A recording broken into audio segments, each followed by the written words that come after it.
willkommen auf Nellys Nomadenkanal. In diesem Video erfahrt ihr alles, was ihr für eure Madagaskar-Reise in diesem oder im kommenden Jahr wissen müsst.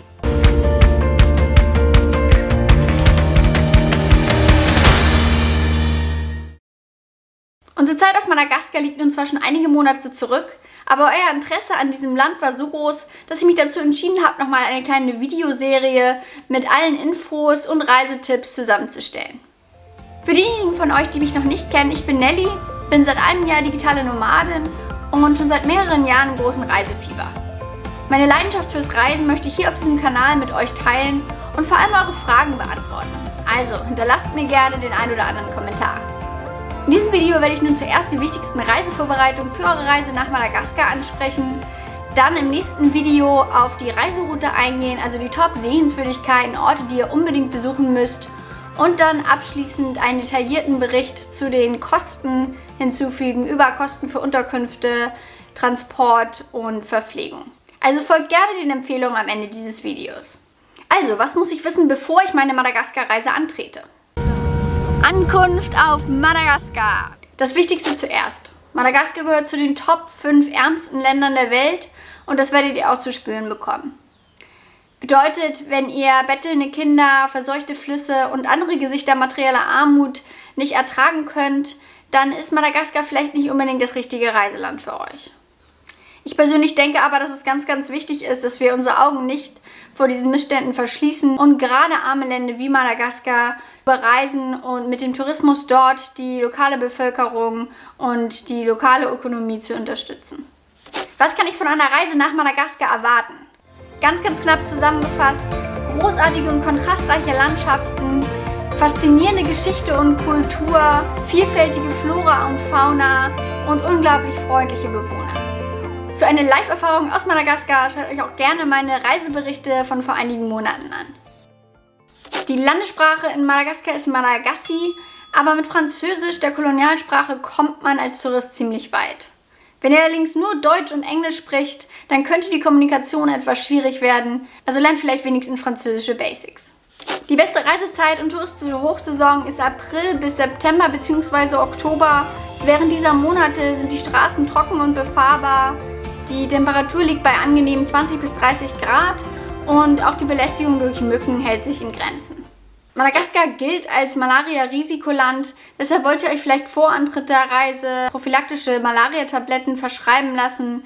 Die bekommt ihr kostenlos und relativ einfach bei eurem Hausarzt. Außerdem wollt ihr euren Impfpass auf Gelbfieberimpfungen überprüfen, denn bei Einreise in das Land könnten euch die Behörden danach fragen. Das Visum für Madagaskar braucht ihr nicht vor Antritt der Reise beantragen. Ihr könnt dieses bei der Ankunft am Flughafen erwerben. Je nach Länge des Aufenthalts zwischen 30 und 90 Tagen variiert dann auch der Preis. Also das Visum kostet im Endeffekt zwischen 30 und 50 Euro. Es gibt zwei Arten von Touristen auf Madagaskar. Die einen entscheiden sich für eine Rundreise, um die Vielfalt des Landes und die wunderschönen kontrastreichen Landschaften voll auskosten zu können. Die anderen fliegen direkt nach Neu-Sibir, einer Stranddestination im Norden des Landes, die ohne Frage paradiesisch ist, und bleiben dort für den Rest des Aufenthalts in einem Resort. Wenn euch Letzteres interessiert, dann ist das natürlich völlig legitim, dann kann ich euch aber leider keine weiteren Tipps geben. Wenn ihr euch für die Rundreise entscheidet, dann schaut euch gerne meine Reisevlogs an und vor allem mein Video zu den Top-Sehenswürdigkeiten und Aktivitäten in Madagaskar. Beim Transport vor Ort kommt es auch wieder darauf an, wie abenteuerlustig ihr seid. Bei einer Rundreise bietet es sich aber auf jeden Fall an, einen privaten Fahrer oder eine organisierte Tour zu buchen. Ich muss euch noch Radu, unseren Fahrer, vorstellen. Ja. Ich kann den lokalen Reiseveranstalter Mora Travel wirklich wärmstens empfehlen. Die setzen sich für nachhaltigen Tourismus ein und da weiß man dann auch wenigstens, dass das Geld, das man ausgibt, an den richtigen Stellen landet.